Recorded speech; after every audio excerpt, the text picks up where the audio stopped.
Ini Mbak Wiwin ya yang semalam WA saya? Iya Bu, benar. Tadi kesini nyasar nggak? Alhamdulillah enggak sih Bu, soalnya tadi nanya ibu-ibu yang di depan tuh. Oh iya sih, di depan banyak ibu-ibu ya. Iya Bu. Alhamdulillah kalau gitu. Baik, sebelumnya perkenalkan, nama saya Siti Mutia. Mbak Wiwin bisa panggil saya Ibu Muti atau ya terserah Mbak Wiwin lah ya, enaknya seperti apa. Kita enjoy aja ya nanti ya. Baik Bu Muti. Mbak Wiwin dapat info tentang konseling ini tentang ibu itu dari mana ya? Kemudian dapat rekomendasi konseling dari teman saya yang katanya insya Allah amanah. Insya Allah ya Mbak ya, nanti kita akan diskusi bersama. Dan terima kasih atas kepercayaannya. Sebelumnya Mbak Wiwin pernah melakukan konseling nggak? Sebelumnya sih belum pernah Bu, ini pertama kali saya konseling. Oh, jadi berarti ini pengalaman pertama Mbak Wiwin melakukan konseling gitu ya? Iya Bu, betul. Soalnya saya orangnya kurang percaya gitu sama orang-orang baru. Paham sih Ibu memahaminya gitu ya. Baik Mbak, karena sebelumnya Mbak Wiwin belum pernah melakukan konseling, saya akan beri sedikit pengantar mengenai konseling. Apa itu konseling? Jadi konseling merupakan proses pemberian bantuan dari konselor kepada klien mengenai permasalahan-permasalahan yang dialami klien tersebut. Nah, seperti Mbak Wiwin ini. Mbak Wiwin merasa mempunyai permasalahan yang harus segera ditangani. Insya Allah saya sebagai konselor di sini akan membantu Mbak Wiwin dengan harapan semoga proses konseling ini dapat menyelesaikan permasalahan Mbak Wiwin dari yang tadinya mengalami cash T menjadi cash seperti itu. Kemudian dalam proses konseling ini saya tidak menjamin dapat menyelesaikan permasalahan yang dialami Mbak Wiwin ini karena setiap permasalahan itu selesai atau tidaknya masalah itu tergantung bagaimana Mbak Wiwin menyikapinya atau menjalaninya nanti. Seperti itu Mbak. Baik Bu, apakah saya boleh bertanya? Oh boleh Mbak, boleh silakan bertanya. Sebelumnya apa sih perbedaan cash T sama cash itu sendiri? Baik, jadi saya jelaskan ya Mbak ya sedikit mengenai cash T dengan cash. Jadi cash T ini merupakan kegiatan efektif sehari-hari terganggu. Nah, seperti yang sedang dialami Mbak Wiwin sekarang ini, mungkin hari-harinya sedikit terganggu karena memiliki permasalahan itu. Sedangkan cash merupakan kegiatan efektif sehari-hari. Nah, setelah melakukan konseling diharapkan Mbak Wiwin ini dapat melakukan kegiatan efektif sehari-harinya seperti itu. Oh gitu ya Bu. Ya seperti itu Mbak. Dalam proses konseling ini diharapkan nantinya Mbak Wiwin dapat secara terbuka menceritakan permasalahan yang dialami Mbak Wiwin. Mungkin Mbak Wiwin sekarang merasa masih kurang nyaman atau mungkin gugup, bahkan mungkin masih ada keraguan dalam diri Mbak Wiwin untuk menceritakan permasalahannya kepada saya. Namun saya tegaskan kembali di sini di ruangan ini hanya berdua, tidak ada orang lain selain kita berdua. Jadi Mbak Wiwin bisa dapat mengekspresikan dengan bebas kepada saya dan kita akan merahasiakan apa-apa yang menjadi pembicaraan kita hari ini. Seperti itu Mbak. Iya Bu, sebenarnya tadi saya pada awal itu masih sedikit ragu, tapi setelah saya sedikit mengobrol, saya sekarang udah merasa rileks dan siap untuk bercerita. Alhamdulillah ya. Baik, sekarang boleh Mbak Wiwin ceritakan apa yang menjadi permasalahan Mbak Wiwin kepada saya agar saya dapat memahami apa yang menjadi permasalahan Mbak Wiwin ini. Jadi begini Bu, saya kan mahasiswa di tingkat akhir. Saya harus segera menyelesaikan tugas akhir yang diberikan pada saya. Saya juga ingin cepat lulus dan ingin segera mendapatkan pekerjaan agar bisa mengurangi beban orang tua. Tapi seringkali dalam pengerjaan tugas akhir saya merasa malas banget. Sampai bahkan pernah satu hari saya tidak menyentuh sama sekali tugas akhir saya. Rasanya tuh kayaknya tuh enak main HP atau dengerin musik ataupun hanya sekedar scroll TikTok atau menonton drama-drama yang sekarang sedang tidak jarang juga. Saya awalnya emang sudah niat Bu nih buka laptop, itu tuh udah effort kan. Bagus itu. Bagus kan Bu. Tapi ya itu Bu, saya hanya membuka dan malah main HP. Wah. Malah ketiduran. Gimana ya Bu? Begini Mbak, jadi kalau yang saya simpulkan Mbak ini jika mengerjakan tugas akhir ini merasa malas. Nah, namun jika bermain HP, tiduran, nonton-nonton itu kayak tidak malas Mbak. Seperti itu ya Mbak ya. Iya Bu, betul Bu. Nah, jadi begini Mbak, rasa malas itu wajar, sifatnya sangat manusiawi dalam diri manusia. Nah, tinggal bagaimana kita menyikapi rasa kemalasan tersebut. Nah, jika kita hanyut dengan rasa malas itu, kita terus-terusan merasa malas, ya nantinya akan terbawa ke arah yang negatif. Sedangkan jika kitanya bisa melawan rasa malas itu, tentunya kita akan bisa merubah diri kita ke arah yang lebih positif. Seperti itu Mbak, rasa malas. Sebelumnya saya boleh bertanya nggak Mbak? Boleh Bu, apa? Biasanya dalam sehari itu Mbak Wiwin berapa jam atau berapa lama dalam bermain HP, bermain sosial media gitu dalam seharinya? Ini ya Bu, kalau itu sih nggak nentu Bu. Paling parah ya Bu, itu tuh bisa seharian dari bangun tidur sampai tidur lagi Bu. Waduh, cukup lama ya ternyata. Memangnya apa yang dilihat di HP sampai betah berlama-lama bermain HP gitu Mbak? Selain buka sosial media, saya juga kan suka K-pop Bu. Suka K-pop ya Mbaknya. Iya Bu, di K-pop tuh kan ada musik video, kadang-kadang saya nonton musik video atau sekedar nonton dari vlognya atau mungkin nonton konten-konten yang diberikan oleh agensi untuk para penggemarnya gitu Bu. Oh, seperti itu ya Mbak. Oh iya, Ibu mau bertanya dong, vlog itu apa ya? Soalnya Ibu kurang update nih. Jadi gini Bu, vlog itu tuh kayak kegiatan sehari-hari para idol, kayak ceritain tentang pekerjaannya, kegiatan rutinnya gitu Bu. Biasanya tuh ditayangin di YouTube channel.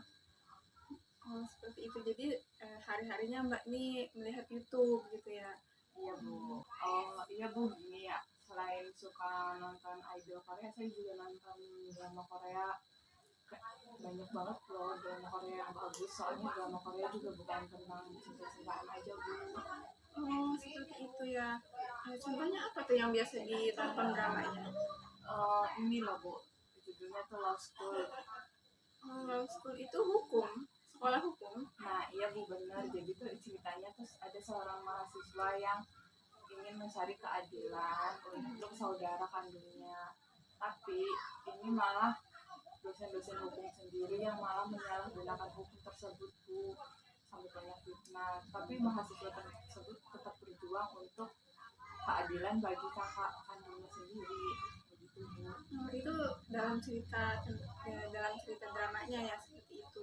Oh, berarti dalam drama tersebut kita bisa mengambil pelajaran hidup ya tentang hukum. Jadi kita mengerti sedikit-sedikit tentang hukum ya.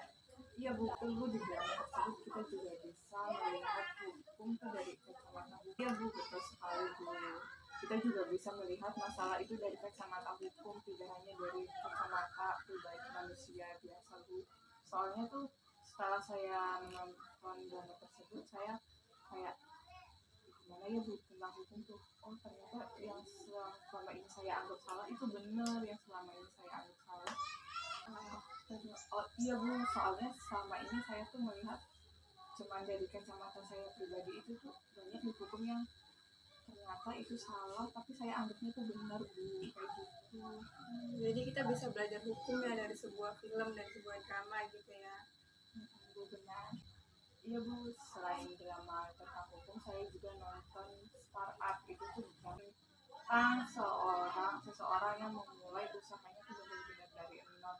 Dia tuh benar-benar berusaha bersama-sama. Kayak kita tuh bisa mendirikan, walaupun kita orang yang kurang mampu, tapi kita bisa mendirikan bisnis sendiri. Kita bisa mengembangkan ide-ide kreatif kita sendiri Bu, kayak gitu. Berarti kita dapat memetik pembelajaran yang sangat banyak ya dari sebuah drama. Nah, jadi setelah Ibu simpulkan nih dari cerita Mbak Wiwin, ternyata Mbak Wiwin ini suka sama yang berbau Korea ya, dari K-pop, dari idol, dari drama, film-film juga, semuanya kayak Korea semua gitu yang ibu dengar. Seperti itu. Iya betul Bu. Baik, nah tadi kan Mbak Wiwin ingin sekali cepat-cepat lulus ya dengan mengerjakan tugas akhirnya. Namun Mbak Wiwin ini merasa sering sekali terkena rasa malas. Iya Bu, betul. Seperti itu. Tadi kan Mbak Wiwin suka menonton drama, K-pop, mendengarkan musik-musik Korea seperti itu, bermain HP, tiduran, bermalas-malasan. Ibu boleh bertanya nggak? Boleh Bu. Apakah kegiatan tersebut dapat menyelesaikan tugas akhirnya Mbak Wiwin? Sejujurnya sih tidak. Berarti kegiatan seperti apa yang menurut Mbak Wiwin dapat menyelesaikan tugas akhir Mbak Wiwin tersebut? Saya yang bisa dapat segera menyelesaikan tugas akhir saya ya segera dikerjakan sih Bu, sedikit demi sedikit. Nah iya seperti itu Mbak. Nah, tapi saya tuh rasanya tuh kurang semangat kalau misalkan saya ngerjain tugas akhir tapi saya tidak menonton idol saya Bu. Nah menurut saya setelah saya menonton idol saya tuh lebih bersemangat untuk mengerjakan kegiatan sehari-hari saya seperti contohnya itu mengerjakan tugas akhir saya Bu. Oh jadi rasa semangat itu tumbuh kalau Mbak Wiwin ini sudah melihat idol-idol Mbak Wiwin gitu ya Mbak ya. Iya Bu, betul. Selain 2 drama tadi, saya juga pernah nonton drama My Ideal yang Beauty. Nah, drama tersebut tuh kayak nyeritain tentang seorang cewek yang emang kurang cantik, tapi dia tuh sangat berbakat dan pintar. Nah, di sekitar dia tuh kayak selalu mengejek dia dan tidak pernah menghargai dia sedikit pun. Jadi, pada saat dia mau ke jenjang selanjutnya atau kuliah, dia tuh melakukan operasi plastik. Nah, pada saat udah kuliah kan kuliah tuh dia tuh di universitas yang emang jauh dari tempat dia sekolah dulu, jadi kayak gak ada satupun teman yang tahu. Nah kayak gitu. Cuman ada satu temen yang emang toksik banget. Temennya itu tuh kayak pengen selalu jadi nomor 1 di sekolahnya dan gak mau jadi yang kedua. Tapi karena bakat dan emang mukanya yang cantik, jadi yang nomor 1 tuh sih yang tadi operasi plastik. Nah si yang emang cantik dari lahir katanya ya Bu. Itu tuh jadi nomor 2. Jadi gitu tuh seru sih Bu. Jadi Mbak Wiwin ini kayak suka banget sama nonton drama-drama gitu ya Mbak ya. Selain itu Mbak sering nonton apa lagi? Saya juga pernah nonton drama yang dari Thailand. Nah drama Thailand itu judulnya tuh Bad Genius Bu. Nah Bad Genius tuh kayak nyeritain seorang siswa ya. Sebenarnya sih ada 2 tapi awal-awalnya cuma 1. Pas awal-awal tuh kayak dia tuh memberi contekan sama temannya. Awalnya cuma ke 1 orang temennya, teman dekat ya. Soalnya si temennya itu pengen ikut jadi ini loh, apa tuh namanya yang teater tuh, yang musik tuh, teater musik tuh. Apa tuh ya teater musik? Itu mah teater tapi drama musikal Bu. Oh drama musikal. Nah si orang yang kayak temennya yang mau masuk drama musikal tuh sebenarnya nilainya tuh harus tinggi. Jadi si pemeran utama ini membantu dia agar mendapatkan nilai yang tinggi dengan memberikan contekan-contekan itu. Nah betul Bu. Nah awalnya sih cuma sama dia doang Bu, tapi lama kelamaan jadi satu geng, terus satu kelas, terus malah jadi satu sekolahan. Dan itu tuh keren banget sih Bu, maksudnya cara nyonteknya tuh kayak nggak dipikir secara logika deh, dari mulai ini gerakan tangan, terus sama suara audio. Tapi Mbak Wiwin jangan sampai terinspirasi untuk mengikuti cara-cara mencontek seperti itu ya Mbak ya. Nah soalnya itu tidak baik. Iya sih Bu, soalnya ya emang gak bisa nyontek juga sih Bu sekarang mah. Kan jawab pertanyaannya esai gak ada pilihan ganda. Nah iya Bu. Ya, baik. Berarti kalau yang Ibu simak nih, Mbak Wiwin tuh nggak cuma film-film atau drama-drama Korea, tapi drama yang lain juga seperti drama Thailand yang Mbak Wiwin sebutkan tadi. Gimana dengan drama-drama lokal kayak film lokal di Indonesia? Sepertinya tadi yang saya dengar Mbak Wiwin ini menceritakan film-film atau drama-drama dari luar negeri. Gimana dong itu? Sebenarnya saya juga suka sih nonton film-film lokal, tapi kebanyakan cuma filmnya aja sih Bu, kayak film-film horor. Soalnya kalau drama yang lokal tuh kayak percintaannya tuh terlalu kental Bu, jadi saya kurang suka. Berarti lebih ke horor ya kalau yang lokalnya gitu. Kayak nonton Danur, terus Pengabdi Setan, terus Perempuan Tanah Jahanam. Banyak sih. Iya Bu, masih banyak sih Bu sebenarnya. Berarti Win tipikal cewek yang nggak menye-menye, nggak takut gitu ya? Ya sebenarnya nggak takut sih Bu, cuman ya penasaran gitu Bu, kayak ya gitu sih, intinya gara-gara rasa penasaran jadi nonton. Seperti itu. Selain nonton drama film juga, saya tuh sering suka kayak nongkrong gak jelas sih Bu, kayak sama teman-teman saya. Nongkrong? Iya Bu. Nongkrong di mana itu biasanya? Ya biasa sih Bu, tempat nongkrong anak-anak muda kayak biasanya, kayak contoh Taman Cimanuk Bu, enak loh Bu, tempatnya tuh adem. Oh, Taman Cimanuk. Iya, ibu tahu. Ibu sering lewat tuh di situ. Tapi kayak belum pernah mampir aja, belum pernah nyoba. Ibu juga kadang pengen mampir tapi nggak sempet waktunya gitu. Mampir aja Bu, dijamin deh tempatnya itu recommended banget, gak bakal nyesel. Nanti kapan-kapan ibu mampir ya. Sih Bu, saya tuh suka bawa laptop ya kalau nongkrong-nongkrong kayak gitu sama teman-teman saya. Tapi saya mau ngerjain tuh males, malah keasikan ngobrol. Kayak itulah Bu, gak jelas gitu.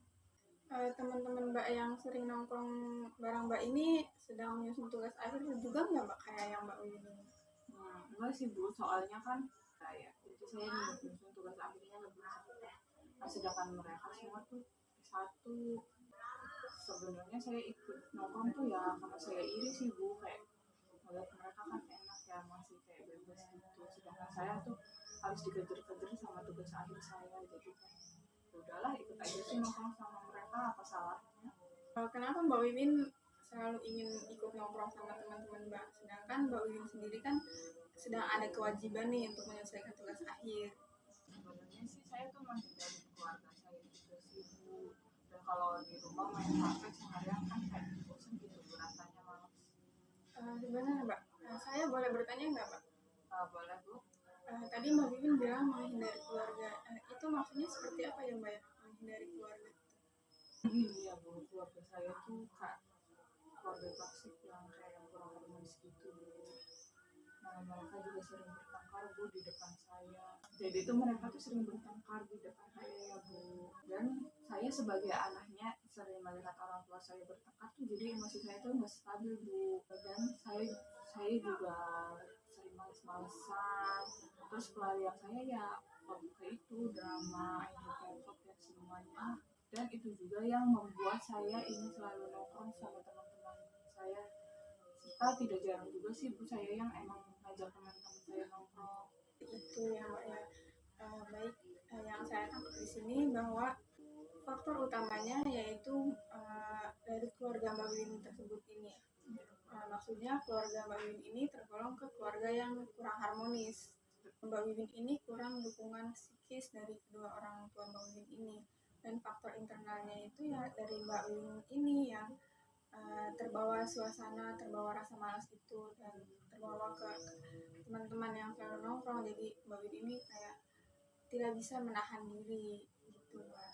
Betul Bu, bahkan ya ini ya Bu, untuk sekedar nah udah belum tugas akhirnya, gimana tugas akhirnya, itu nggak pernah Bu. Sebenarnya saya juga Bu kayak pengen kayak teman-teman saya yang keluarganya harmonis gitu Bu, kayak keluarganya tuh peduli, sering bercanda. Ini mah enggak kan Bu, kayak keluarga aku tuh terlalu toksik gitu Bu.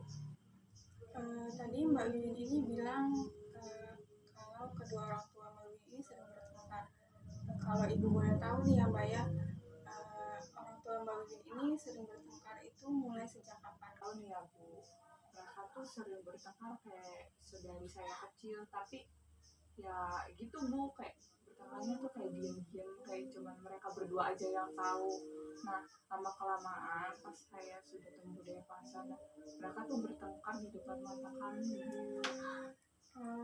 Itu respon kalian sebagai anak nih setelah tahu orang tua kalian sering bertengkar itu, kalau ibu boleh tahu kayak apa ya respon kalian? Kalau kakak saya sih ya Bu, mereka kan kebetulan ya kerja dari pagi sampai malam, terus habis itu makan udah tidur, jadi nggak tahu gitu gimana bertengkarnya dan merasa bodoh amat. Ditambah lagi kalau weekend mereka sering keluar, di rumah tuh kayak cuma numpang tidur aja. Sedangkan adik saya ya sama seperti saya sih Bu, yang ke kamar nonton dengerin musik, intinya mah yang mengalihkan pikiran mereka lah. Jadi ini dampaknya tuh yang secara langsung yang didapatnya tuh hanya kepada Mbak Wiwin sama adiknya Mbak Wiwin saja, seperti itu. Iya Bu, sebenarnya saya takut sih Bu kalau mereka akan bercerai, apalagi pada saat itu kan saya masih kecil ya Bu, masih harus butuh kasih sayang dari kedua orang tua saya. Tapi lama kelamaan makin dewasa tuh saya kayak yang bodoh amat lah Bu, nggak peduli gitu mereka mau bercerai atau enggak. Jadi saya untuk mengalihkan perhatiannya ya saya gitu main sosmed, nonton idol saya, nonton drama, dan sampai sekarang keterusan nggak bisa kalau nggak main sosmed, jadinya tuh kayak kecandu gitu Bu. Oh iya Mbak, ini berapa bersaudara? Kebetulan saya 4 bersaudara, saya tuh anak ketiga. Nah, saya memiliki 2 kakak dan 1 adik sih Bu. Sebenarnya ini pertanyaannya agak sensitif ya Mbak ya, tapi saya perlu bertanya ini. Kalau orang tua Mbak sedang bertengkar nih, apa Mbak tahu kalau mereka bertengkar itu main fisik nggak? Sebenarnya saya nggak tahu sih Bu, soalnya kan setiap ada sedikit aja nada tinggi tuh saya tuh langsung masuk kamar dan itu biasa nonton drama dan volumenya tuh saya fullin pakai headset biar saya nggak dengar mereka itu bertengkar, dan hal apa yang mereka tengkarin tuh saya nggak mau tahu sih Bu. Berarti lebih nggak mau tahu gitu ya. Iya Bu, betul. Baik Mbak, saya coba simpulkan dulu yang tadi Mbak utarakan agar kita dapat menyamakan persepsi kita terlebih dahulu ya Mbak ya. Jadi yang saya tangkap ini, efek yang dirasakan dari pertengkaran orang tua Mbak ini tidak hanya dirasakan oleh Mbak Wiwin saja, tapi oleh adik Mbak Wiwin juga. Terlihat dari adik Mbak Wiwin juga, jika ada mendengar suara tinggi atau nada tinggi dari kedua orang tua Mbak Wiwin ini langsung masuk kamar, seperti itu. Betul Bu. Selain itu saya juga memiliki hubungan yang kata teman-teman saja itu toksik Bu. Menurut saya itu tuh kayak bukan hubungan yang toksik, itu tuh hubungan yang emang wajar dilakukan Bu. Karena menurut saya itu tuh kayak hubungan yang emang wajar aja sih Bu. Mungkin kayak cara dia ngasih kasih sayang kepada saya tuh emang sedikit berlebihan gitu. Dan pacar saya itu kayak enggak yang langsung kasar sih Bu, kayak misalkan saya membuat kesalahannya, nah baru dia tuh kayak yang agak kasar gitu. Kayak contohnya gini ya Bu, saya kan suka nongkrong ya sama teman-teman saya, tapi di situ tuh ada satu aja anak laki-laki. Nah pasti pacar saya tuh kayak emosinya tuh nggak stabil, Cemburu gitu ya. nah iya Bu betul, dan reaksinya tuh menurut teman saya ya Bu itu tuh kayak berlebihan, kayak yang pukul tembok, kayak apa sih, banting benda-benda yang udah pecah. Tapi itu menurut saya ya hal wajar karena ya dia tuh sayang sama saya Bu. Kalau sedang dalam keadaan seperti itu, sedang cemburu yang sampai bersikap temperamen itu, pernah nggak dia bermain fisik gitu sama Mbak Wiwin? Kalau main fisik sih enggak sih ya Bu ya, sampai sekarang ya Bu belum, tapi nggak tahu kedepannya. Tapi ya itu sih Bu yang membuat saya bertahan sampai saat ini, karena itu tuh menurut saya tuh bentuk kasih sayang yang diberikan oleh pacar saya kepada saya, walaupun dia tuh temperamen tapi dia tuh nggak pernah mau mukul saya ke diri saya secara langsung gitu Bu. Karena ya menurut saya tuh setiap orang tuh mempunyai cara kayak cara menyayangnya tuh beda-beda tuh Bu. Ya saya anggap itu tuh bentuk kasih sayang dia kepada saya sih Bu, kayak gitu. Saya mengerti yang Mbak Wiwin rasakan ini. Itu sih dari sisi pandang saya ya Bu, tapi tuh teman-teman saya tuh kayak beda gitu cara pandangnya terhadap pacar saya gitu Bu. Baik, saya mengerti nih yang Mbak Wiwin rasakan ini, dan respon teman-teman Mbak Wiwin juga ada benarnya juga. Karena teman teman-teman Mbak Wiwin ini melihatnya dari segi psikisnya Mbak Wiwin ini. Jika bersama pacarnya Mbak Wiwin yang temperamental itu bakal nggak baik buat Mbak Wiwin seperti itu. Iya sih Bu, benar juga. Soalnya kayak teman-teman saya tuh pernah lihat secara langsung gitu gimana temperamentalnya pacar saya. Cuman kayak dia tuh melampiasinya tuh bukan ke saya tuh Bu, kayak ke benda-benda ataupun ke tembok atau ke pintu. Jadi tuh ya saya nganggap itu tuh bentuk kasih sayang dia Bu, menahan diri untuk tidak main fisik terhadap saya. Dan itu sih Bu yang membuat saya bertahan sama dia meskipun kayak banyak orang yang ngomong pacar kamu tuh toksik, pacar kamu tuh kayak mainnya kasar banget sih, pacar kamu tuh nggak pantas loh buat kamu. Tapi ya itu kan dari sudut pandang mereka, beda lagi kalau dari sudut pandang saya tuh kayak terus menyangkal sih Bu. Sebenarnya mah saya tuh kayak itu tuh kayak buat buat alasan saya juga sih Bu.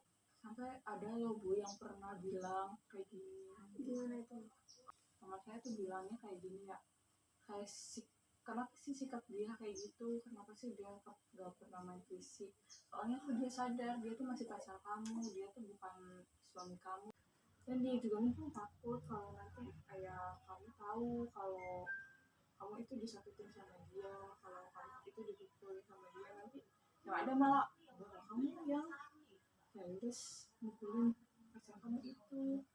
Tapi beda cerita lagi kalau misalkan dianya udah jadi suami kamu, bisa aja kamu yang malah nanti yang kena, nanti kamu yang dipukulin, malah dia main fisik kayak gitu Bu. Ini balik lagi ya Bu, saya kan orangnya kan keras kepala gini ya Bu, ya jadi saya tetap bela pacar saya dan saya mau tetap bertahan sama pacar saya gitu Bu.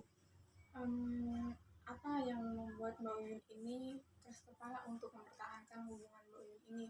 Sedangkan Mbak Wiwin juga tahu kalau pacar Mbak Wiwin ini sedikit temperamental. Ya sebenarnya apa ya Bu, saya tuh takut, soalnya saya tuh takut kayak nggak pernah menemuin sosok laki-laki yang seperti dia, yang sayang sama saya dan tulus gitu Bu. Dia juga orangnya tuh setia Bu, dia tidak pernah merespon wanita lain Bu, dia tuh selalu memblokir wanita yang menghubungi dia Bu. Satu lagi Bu, saya tuh takut kayak nggak pernah nemuin laki-laki yang sayang itu sama saya kecuali dia ya Bu. Ya ada satu hal lagi sih Bu yang membuat saya takut, ada satu hal lagi sih Bu yang membuat saya yakin kalau dia itu sayang banget sama saya. Apa itu Mbak? Yang membuat Mbak Wiwin ini yakin dengan pacar Mbak ini kalau pacar Mbak ini sayang banget sama Mbak Wiwin? Nah nih ya Bu, pada awal-awal teman saya bilangnya kalau pacar saya itu toksik tuh saya dengerin gitu ya Bu pada awalnya. Nah terus tuh saya tuh mencoba untuk memutuskan hubungan saya dengan dia Bu. Nah tapi Bu kayak gini ya, dia tuh apa ya, saya kan ngomong ya udahlah hubungan kita sampai di sini, nah dia tuh malah ngancem balik sama saya, dia tuh ngancem buat bunuh diri gitu Bu. Nah saya kan kayak gimana ya Bu, bayangin aja sebagai saya kayak gitu deh, di satu posisi ya saya tuh capek gitu sama hubungan yang toksik kayak gitu, tapi di sisi lain tuh masa sih nyawa seseorang kayak harus hilang cuma gara-gara saya memutuskan hubungan saya dengan dia. Ya saya sih berpikirnya pada saat itu tuh kayak pakai logika Bu, gak mungkin kan saya harus merelakan satu nyawa hanya untuk berhenti dari hubungan toksik itu Bu. Baik. Saya mengerti posisi Mbak Wiwin pada saat itu. Apa yang Mbak Wiwin rasakan juga. Iya Bu, seperti itu. Dan itu juga sih salah satu faktor yang membuat saya lambat untuk mengerjakan tugas akhir saya Bu. Iya Bu, pacar saya itu temperamen dan cemburu. Nah di posisi lain tuh pacar apa ya, kadang-kadang teman seperjuangan saya tuh kebanyakan laki-laki ya Bu, mayoritas laki-laki sih. Itu tuh salah satu faktor yang mempersulit saya untuk berdiskusi dengan teman-teman saya. Sebentar Mbak, teman seperjuangan Mbak Wiwin ini kebanyakan laki-laki, maksudnya seperti apa? Oh iya ya Bu, saya pada awalnya lupa bilang ya, saya tuh mahasiswa teknik mesin Bu, yang notabene tuh kebanyakan laki-laki, hampir 98% lah Bu laki-laki semua isinya. Mbak Wiwin hebat juga ya, cewek-cewek masuknya teknik mesin.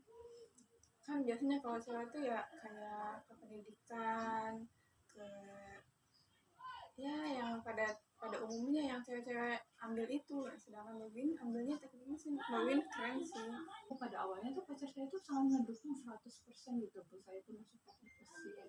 Soalnya pacar saya juga kan basicnya tuh mesin, jadi mungkin bisa sedikit membantu gitu. Dan dukungan dia tuh melebihi dari dukungan kedua orang tua saya sendiri loh. Orang tua saya saja tuh Bu, Bu saya tuh mau kuliah enggak kuliah ya terserah, kayak bodo amat gitu sama diri saya sendiri Bu. Seperti itu. Kalau boleh saya tahu, Mbak Wiwin ini sama pacar Mbak Wiwin sekarang masih berhubungan atau sudah putus atau bagaimana? Sebenarnya masih sih Bu, tapi tuh saya kesini tuh pacar saya nggak tahu Bu, saya kesini tuh diem-diem gitu. Seperti itu. Baik Mbak, biar saya simpulkan dulu yang tadi kita bicarakan itu secara keseluruhannya ya Mbak ya, bahwa faktor dari keterlambatan Mbak mengerjakan tugas akhir Mbak ini dari faktor keluarga dan faktor hubungan Mbak ini ya Mbak ya. Iya Bu, betul sekali. Keluarga Mbak yang kurang mendukung Mbak secara psikis untuk menyemangati Mbak dalam menyelesaikan tugas akhir ini yang membuat Mbak Wiwin ini lebih suka di kamar bermain HP, menonton drama dan sebagainya, itu yang membuat Mbak Wiwin ini merasa lebih baik, lebih nyaman gitu ya Mbak ya. Tapi kita sepakat ya bahwa kegiatan tersebut tidak dapat membantu Mbak Wiwin dalam menyelesaikan tugas akhir Mbak Wiwin karena sering tidak dikerjakan karena terlalu hanyut dalam menonton tersebut, tidak ada batasan waktunya Mbak Wiwin ya. Sepakat sih Bu yang telah Ibu utarakan tadi, kegiatan tersebut tidak dapat menyelesaikan tugas akhir saya, tapi kegiatan tersebut juga tidak bisa terlepas dari keseharian saya Bu. Berarti dari kedua hal tersebut tidak ada yang bisa Mbak Wiwin lepaskan ya. Artinya di sini ada yang harus diatur pengerjaannya Mbak. Paham nggak Mbak maksudnya apa yang harus diatur? Paham Bu, waktunya kan Bu. Seperti itu Mbak, betul sekali. Ya betul sekali seperti itu. Kira-kira Mbak Wiwin harus mengatur waktunya, memanajemen waktu antara kedua hal tersebut agar semuanya bisa dikerjakan dengan efektif. Mbak Wiwin harus dapat bisa mengatur waktunya, memanajemen antara kedua hal tersebut agar sama-sama bisa dikerjakan. Artinya Mbak Wiwin bisa melihat kesenangan Mbak Wiwin dalam idol atau drama-drama tersebut, dan juga tugas akhir Mbak Wiwin dapat terselesaikan. Kira-kira menurut Mbak Wiwin bagaimana mengatur waktu itu? Seperti apa? Menurut saya Bu, saya harus sedikit demi sedikit mengurangi dan membatasi penggunaan handphone saya Bu. Kan paling parah saya kan pernah dari bangun tidur sampai tidur lagi itu kan kira-kira waktunya kan 12 jam. Nah saya bisa menguranginya jadi sekitar 6 jam. Jadi saya hanya bermain HP selama 6 jam. Nah 3 jam mungkin saya untuk menonton drama atau idol saya, dan yang sisanya untuk kalau ada keperluan dengan teman-teman saya ataupun dengan orang tua saya. Terus di selanjutnya saya bisa menguranginya lagi menjadi 5 jam, dan 3 jam saya untuk seperti biasa menonton idol saya, dan 2 jam lagi untuk menghubungi orang tua serta teman-teman saya. Terus di minggu selanjutnya mungkin saya bisa mengurangi lagi Bu, kayak ke 3 jam. Nah pembagian waktunya tuh antara 2 jam untuk menonton idol dan 1 jam laginya saya untuk menghubungi teman atau keluarga saya. Begitupun dengan minggu selanjutnya Bu. Wah bagus sekali Mbak planning yang Mbak Wiwin coba buat. Kemudian apakah ada rencana yang lain atau rencana selanjutnya yang Mbak Wiwin coba buat lagi untuk kedepannya? Sebenarnya ada sih Bu, saya ingin mengurangi pembatasan menggunakan handphonenya cuma selama 2 jam aja Bu saya gunakan, jadi sekitar 30 menit lah saya untuk apa sih namanya tuh menonton idol saya. Nah terus yang sisanya tuh saya gunain untuk menghubungin kayak alumni dari universitas saya untuk menanyakan gimana sih sebenarnya cara pengerjaan tugas akhir yang bagian itu. Baik sekali ya Mbak. Wah rencana yang bagus itu Mbak, keputusan yang bagus.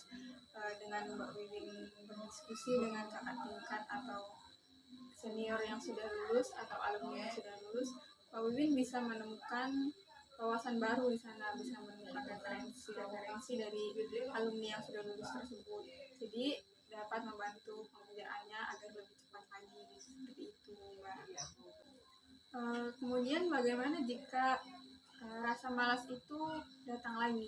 Misalkan Mbak Wiwin ini sudah menjalankan rencana-rencana tadi satu persatu. Kemudian tiba-tiba Mbak Wiwin merasa malas lagi nih, rasa malas itu muncul lagi. Nah, apa yang akan Mbak Wiwin lakukan jika terjadi hal seperti itu? Baik Bu, sebenarnya rencana itu kan rencana saya kan bisa gagal kapan saja. Nah, itu kan rencana saya kan dimulai sedikit demi sedikit, tidak langsung jauh banget sampai saya menguranginya. Nah, saya akan menguranginya dari awal lagi, dari mengurangi waktu penggunaan HP 6 jam, terus turun ke 4 jam, terus turun lagi ke 3 jam, sampai 2 jam menggunakan HP saya. Insya Allah dengan cara begitu saya bisa efektif untuk mengerjakan tugas akhir saya, Bu. Baik sekali, perencanaan terstruktur ya Mbak ya, bagus sekali. Menurut saya cara-cara yang Mbak Wiwin sebutkan tadi yang sudah Mbak Wiwin susun dengan baik, dengan terstruktur, itu sangat bagus Mbak. Insya Allah akan berhasil jika Mbak Wiwin akan konsisten menjalaninya. Dan saya percaya Mbak Wiwin bisa melakukannya seperti itu. Oh begitu ya Bu. Iya Mbak, seperti itu. Semangat ya Mbak ya dalam mengerjakannya. Saya yakin Mbak Wiwin dapat melakukannya dengan baik, dengan konsisten. Insya Allah tugas akhirnya cepat terselesaikan. Makasih ya Bu, saya akan mencoba menerapkannya dengan sangat baik. Ya, Insya Allah ya Mbak ya. Sekarang bagaimana perasaan Mbak Wiwin setelah menceritakan semua permasalahan Mbak Wiwin? Sebenarnya rasanya tuh agak sedikit lega ya Bu, dan saya juga telah menemukan solusi yang tepat bagaimana caranya saya agar bisa cepat menyelesaikan tugas akhir saya, Bu. Alhamdulillah ya Mbak ya. Sebenarnya tadi itu Mbak Wiwin sendiri yang menemukan solusinya, saya hanya mengarahkannya.